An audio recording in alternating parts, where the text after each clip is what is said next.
Welcome to the HR Tech Spotlight podcast. I'm Deanna Shimota, CEO of Growth Mode Marketing.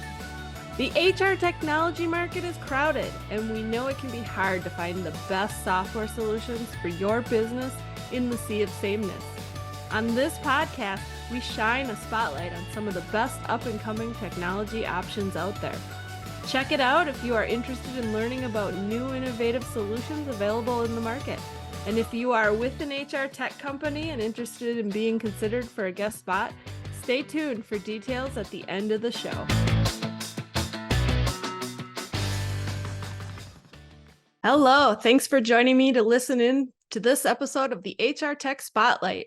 Today's guest is Sri Chellappa, president and co-founder of Engagedly, a new age performance management software that redefines performance appraisals by simplifying and incorporating elements of employee engagement into the performance review process. I love Engagedly's positioning, real-time performance management, refreshingly simple and engaging. Let's learn more about what that means. Welcome to the show, Sri. Well, thank you. It's a pleasure to talk about the product and our solution for a change. Yeah. So tell us about your background in the HR tech space. I will say that I'm not necessarily what you would consider an HR by design or HR by education. I'm an entrepreneur. Primarily came from the ranks of consulting in a process and management consulting and technology consulting. My experience in HR is really being part of the process of managing people, growing teams, building strong cultures. As I grew the companies I've been in executive positions with, or I've been a partner and here at Engagedly as well, obviously. And over the years, I've learned a lot about good practices, bad practices, practices that work for me, but purely from an observational basis, and then just reading a lot. Over the years, I have talked to probably at least 2,000 HR professionals, and I'm not making that up. It's probably maybe even higher than that, on a one-on-one basis, by the way. So these are 2,000 probably conversations I've had. Now you learn a lot from that, right? You learn what works, what doesn't work, and obviously, you talk to a lot of executives, and that helps you be more knowledgeable in the space. Awesome. So tell us about what Engagedly does. So Engagedly is a solution to build high performance culture where people are fulfilled at work, highly engaged, right? And how do we do that? And we basically provide a suite of tools to our clients who are people focused. I want to clarify that, because this tool is not for everyone. A solution is not for everyone. It's for organizations who are very people focused and have a more people experience approach to their HR tech stack. There's a lot of HR tech stacks that are focused on administrative aspects of compliance reporting, running your payroll, make sure your benefits happen on time and your open enrollments happen on time.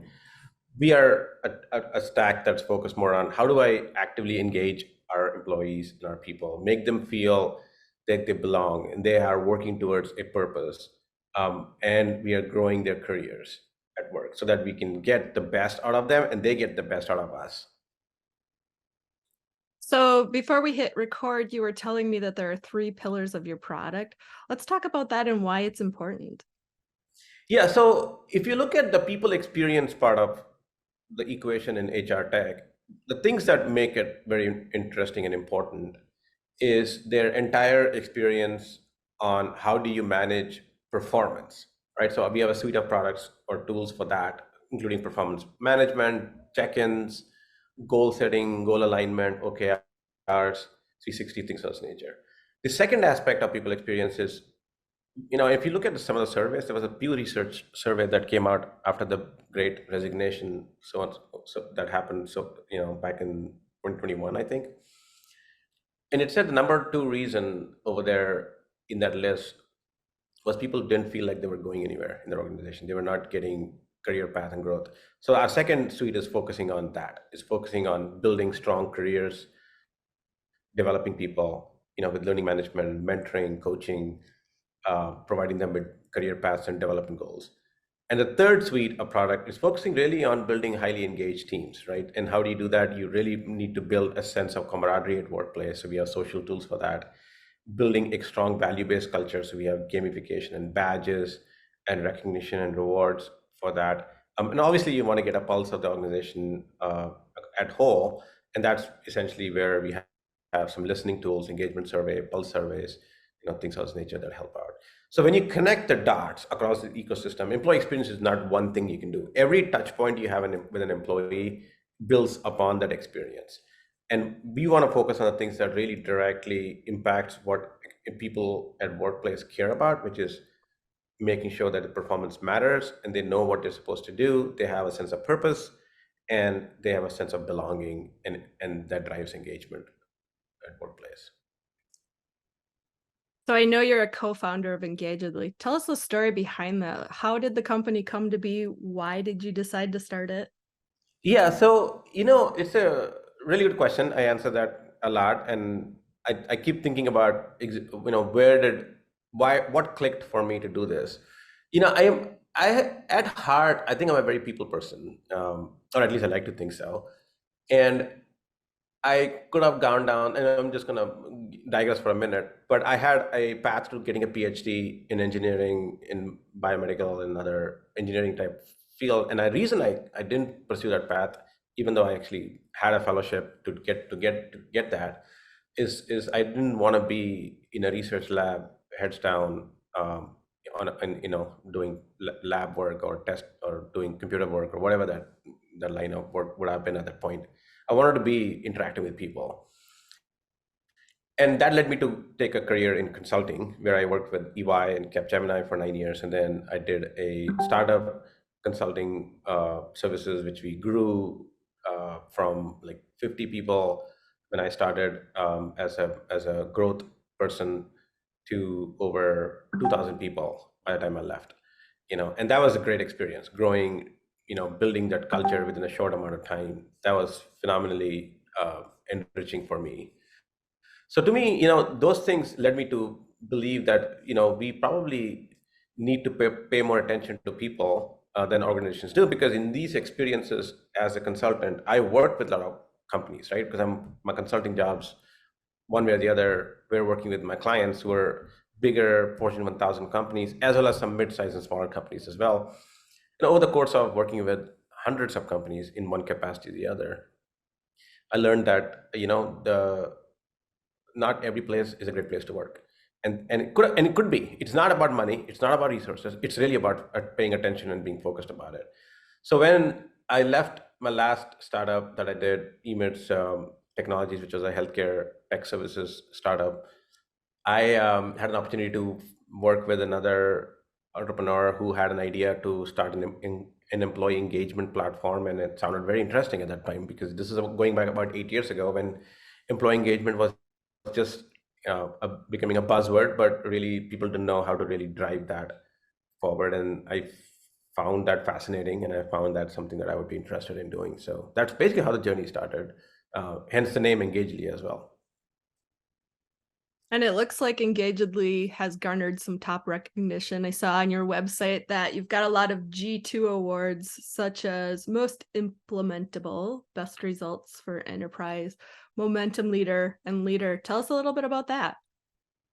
So we've over the years have expanded on the engagement thesis to more of an employee experience and talent management thesis, right? Which is where I think the journey needs to be, because you can't look at engagement as an isolation. So by doing that, we've obviously differentiated our product from a lot of the other products out there by taking this holistic view for experience.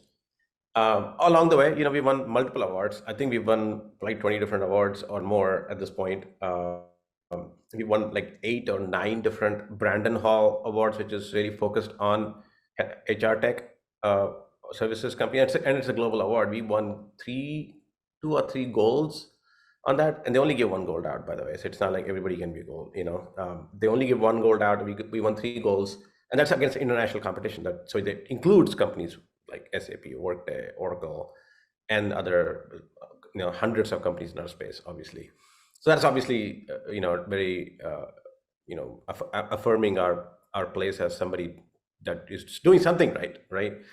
Apart from that, we won the best employee experience for remote work, hybrid work, some of those areas because we focus a lot around that as well. We also have a very strong mobile product, so it really helps people who are deskless workers to some extent as well. So, I'm pretty happy about all of that. And we just found out 2 days ago that we made the Inc. 5000 for a third year in a row, so which has been a great recognition because that's across all industries in the US, top 5,000 fastest growing companies. And we did that for 3 years in a row. So I'm pretty happy with where we are, but not completely satisfied, if you will. We Yeah, have, I hear you. Well, you have a lot to be proud of. I think, when you think about the HR technology market, it's very, very crowded. It's hard to stand out in the sea of all the competitors and all the different takes from a marketing technology standpoint you can take. So to have that outside validation is pretty huge because it's not you guys saying, look at how good our product is. It's, these other recognition factors coming into play and saying you're growing, you're making a difference in the industry. And so, that's phenomenal and congratulations. thank you. Thank you. Let's talk about your company's unique point of view in the market and how it is different from the other competitors out there that do similar things to what you guys are focused on. There are a lot of products, as you said. It's a pretty crowded market. There are a lot of people claiming to do what we do and more or less or things like that. I think it's how we do it. I think that's where the big differentiator is. Um, the big thing that makes us different is we take a more holistic view to employee experience with our solutions. And we do it interestingly where we want to actively engage employees in their own career journey, where we give agency back to the employee. A lot of the organizations, and it's getting better for sure, is where the agency is not there in their own career growth, in their engagement, and being able to give feedback openly, for example, wanting to say, hey, I want to be in this role, in this position in the future, or having clarity around their goals and say, why does it matter what I'm doing? But how does it matter? How does it move the needle forward for the organization? Give me that level of transparency so I can be more accountable, right? For that. So I think those things are important to us for an organization. I believe, our best clients are the ones who care about those things, who are giving this agency back to the employees. So from that perspective, our product is fundamentally different in the way we approach those things. And that includes all of these different tools I mentioned, because when you give agency, you can't just say, oh, we'll give you agency when it comes to, learning and growth. But when it comes to performance and goal setting and all of that, we are going to drive that without any input from you or whatever that is. Right. So that obviously it makes us very different. And the depth on which we go, where we can serve a lot of different organizations, because no two organizations are the same in how they run their processes, HR processes. They might be similar in many ways when you do benefits and payroll. It doesn't change a whole lot. But when it comes to talent management, there are so many nuances, and our product is highly configurable, and it is built for organizations that are mid-sized. So we don't necessarily go after smaller companies, but we don't necessarily go after large enterprises because their needs are slightly different as well. But the mid-market needs products like ours, but they can get the service at the value and the price they're willing to pay and can afford. I think that's where our strong market is in that mid-market, 100 to 2,000 employee organizations that we do really well because of the ability to serve them across multiple needs in HR tech space. You mentioned there being a lot of other options out there. Tell me why Engagedly might be a great fit for a company versus some of those big brands like SAP and Oracle. SAP and Oracle and Workday have their place. If you're a large company with 20 divisions in 30 countries or 30 divisions in 20 countries, however you want to look at it, that's great because you can manage multiple units. They can roll up, get a lot of reporting and administrative aspects. It's great. But if you are, let's say it's 500 employee company and you want all the tools that Workday offers, SAP offers, there is actually no product out there that does all of those things. You can get a payroll tool. You might be able to get a learning management tool. You might be able to get a employee engagement tool or a survey tool. But our value proposition is that we can service 80% of what you need in our one suite of products without having to get 10 different tools to get the same level of capabilities as Walmart might have or Energizer might have, or any of these larger companies. Why should your people and you suffer because you can't afford that price point and their resources? Can we service them better with better suite of tools that still makes them a very high experience company for their people, where they can provide these opportunities, but also provide some of these administrative aspects that I was talking about to the HR leaders, where they can run these best practices without having to use spreadsheets and emails and or 10 different tools which they may or may not be able to afford. So I think that what makes us different, right? um, SAP Workday, Oracle, Ceridian, all these different tools are great, but too expensive for most mid-market organizations. Not in just in terms of the price point, but also in terms of the implementation costs, the timeline it takes. If you want to really change some workflows or your process, you'll have to hire an expensive consultant to do all of that. I mean, our average implementation time is 6 weeks. That's unheard of in any of those tools for what you want to get. And I think that's our value proposition is we can align with the mid-market's agility, budget, and their needs. Speaking of implementation, what do you see as the biggest hesitations that companies have when they're implementing a solution like yours? There are the biggest hesitation usually they have is whether this will be something of value, because you can't put a number and say, hey, if I implement a OKR tool or a learning management system, my profits will be 10% higher next year. I can commit to that. They can commit to it. So then the CFO is like, why am I spending $50,000 on a tool or $15,000 on a tool, whatever the range is, if you can't commit on ROI? So that's a hard one. But people experience matters, right? If I say, hey, you know what, I can cut the costs down in the company by, in summers we'll never go below 82 degrees in the office. Yes, you will cut cost.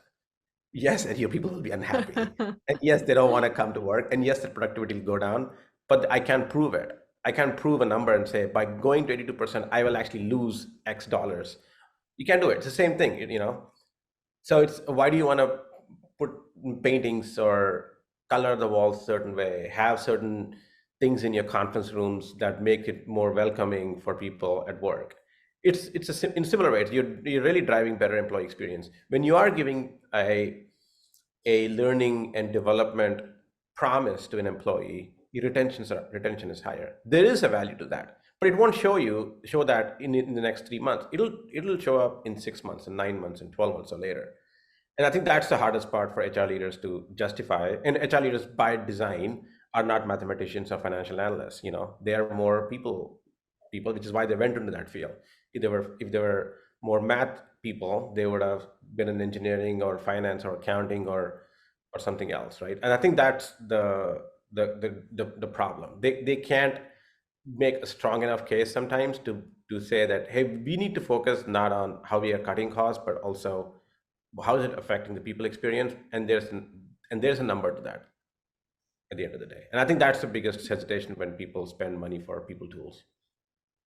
Yeah, and that makes total sense, because if you step back, like, common sense tells you if you have a great employee experience, it's going to benefit your organization, because every time you have turnover, especially in like client-facing roles, for example, there is a cost to that.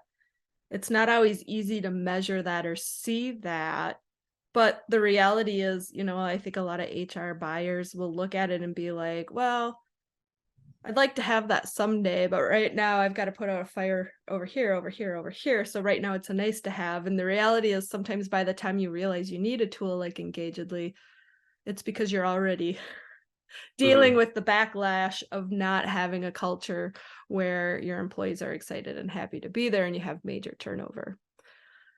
As you think about the future vision for Engagedly and your technology, like, what does that look like? The future vision, oh my God, I love this topic, to be honest. I think, and I'm going to say something that you probably may not hear too much out there. I mean, you'll hear some of it, but not where I'm going with. So let me just try to phrase this the best way without taking up the whole hour. You've heard the saying, people are our best assets, and we need to get the best out of them. They are our best assets. At the end of the day, what differentiates an organization from other organizations? It's the people. everybody has access to the same information outside.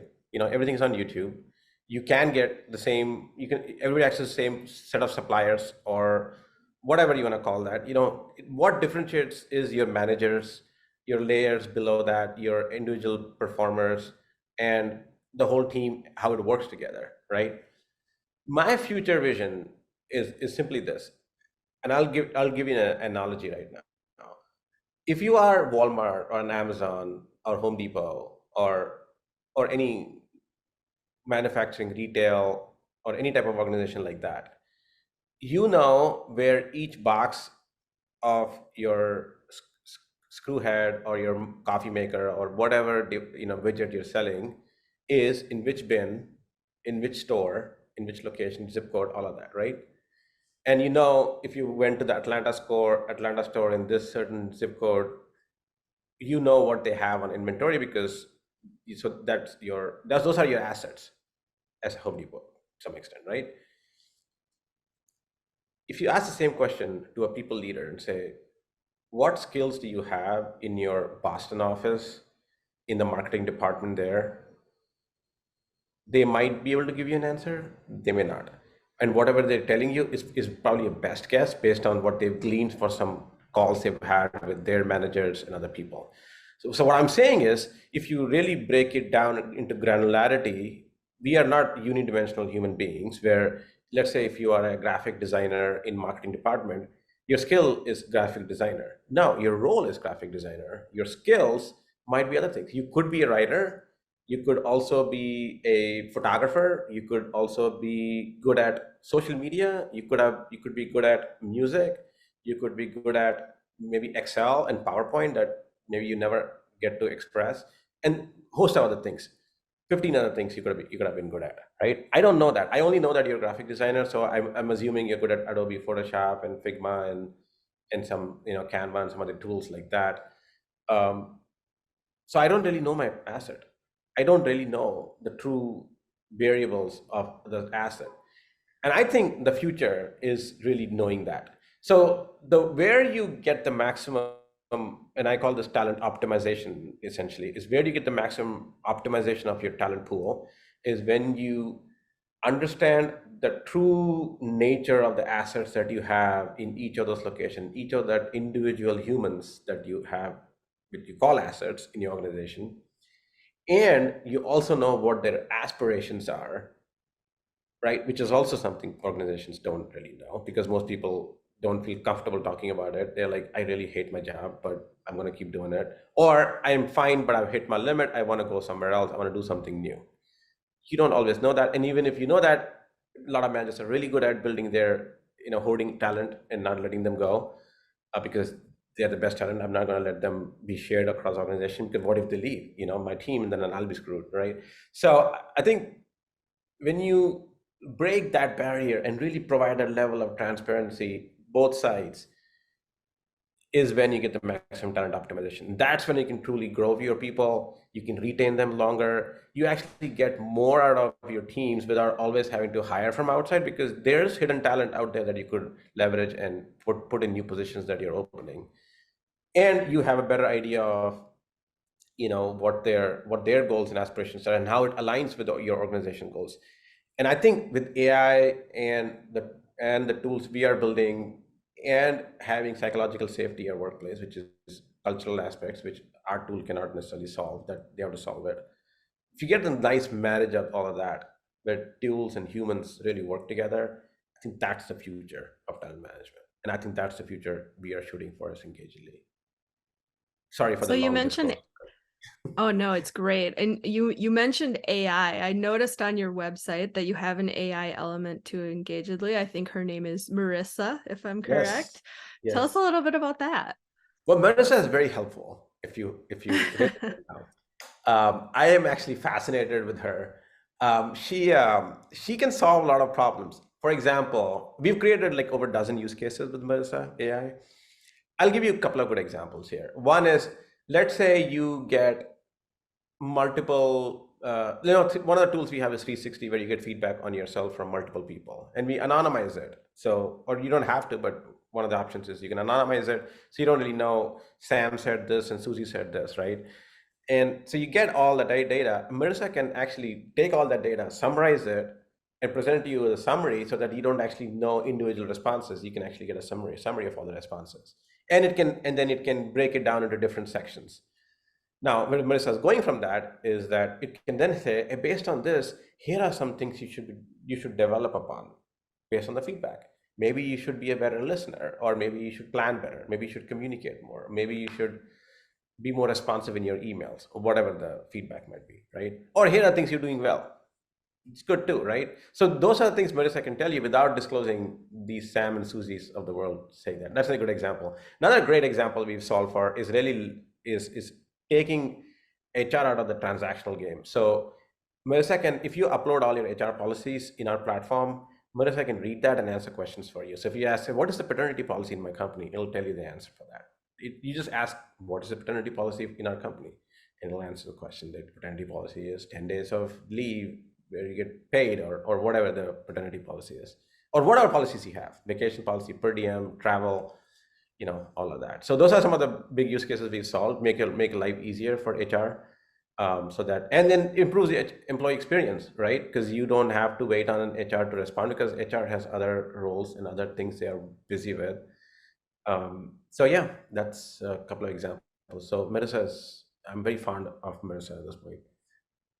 Yeah, it's fun. And it's really interesting to see how AI is really getting elevated lately in HR tech, because, the technologies have been around for years now, but I think it's becoming more mainstream. Like the average person now knows what AI is and starting to see it everywhere. And it's interesting to see how it is shaping the HR tech industry, especially in the last year, I would say. Oh yeah, in the 6 months at least. Not even the Yeah. last. But there are obviously some HR tech that's been around for a long while in the recruitment space. It's been there for almost a decade or more. In the space of talent analytics, there's been AI in the talent intelligence to some extent. What I was talking about in terms of the understanding your talent really well. There's been some AI there for a while, but I think AI alone cannot solve that. You need psychological safety, as I mentioned, and culture that helps you. But AI has really taken off. And we did a survey, actually. We published a survey report, the state of AI in HR. We did a survey of about 300 HR professionals, just on our website on engagely.com, under resources, where we found that almost, and if I remember the numbers, almost 84%, if I remember the number, had a positive outlook on AI among HR professionals. And I was pretty surprised. I did not expect that at all. So there is, generally speaking, a lot more acceptance of AI. Now, we've also had clients who said, we don't want Marissa, please turn it off. And we did it for them because of secrecy or privacy or whatever fear they have. I will say that that's not necessarily true unless you are sharing some corporate, secrets with Marissa. So please don't do that either.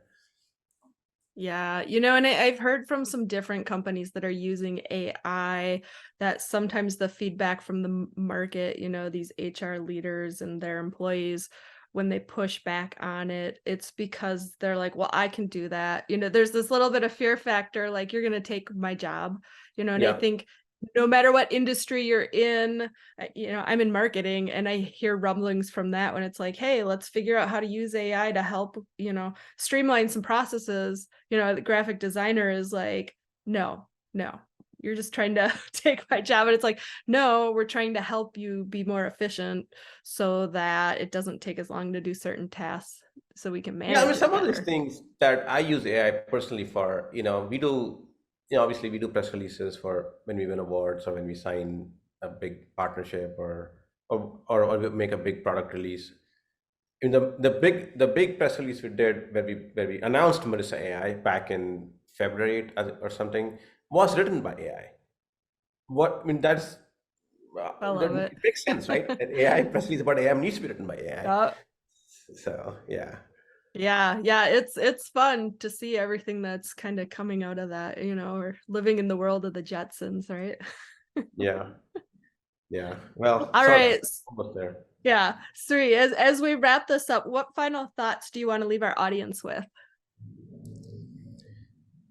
I think, well, if it comes to HR tech, I think we are finally seeing the promise of AI and promise of this confluence of different aspects. Technology being getting mature, AI, and a lot of vendors like us who are servicing mid-market and lower end of the market that previously did not get respect and types of tools they wanted at a price point that they don't have to sell their babies at.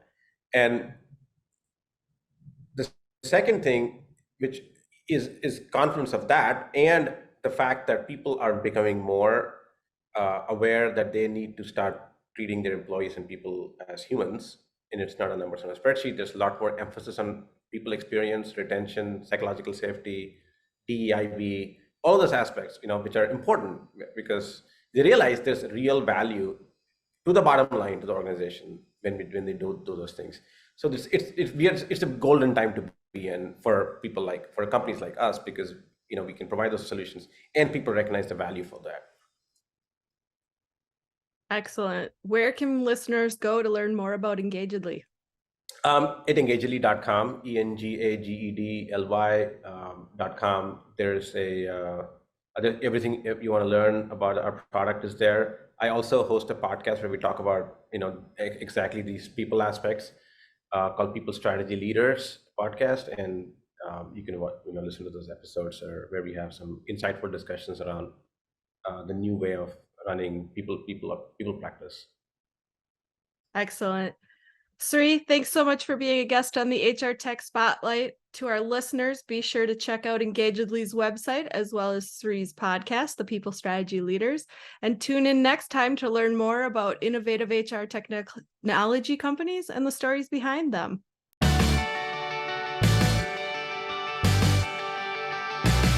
Thanks for listening to this episode of the HR Tech Spotlight podcast, where we showcase some of the best up-and-coming HR technology options in the market. If you are an HR tech company leader who would like to be considered for a guest spot on this program, please contact me via growthmodemarketing.com or reach out to me, Deanna Shimota, on LinkedIn. And if you found this show informative, subscribe, connect with us on social media, and leave a review. This is Deanna with Growth Mode Marketing signing off. Thanks for listening. We hope you'll tune in again next time.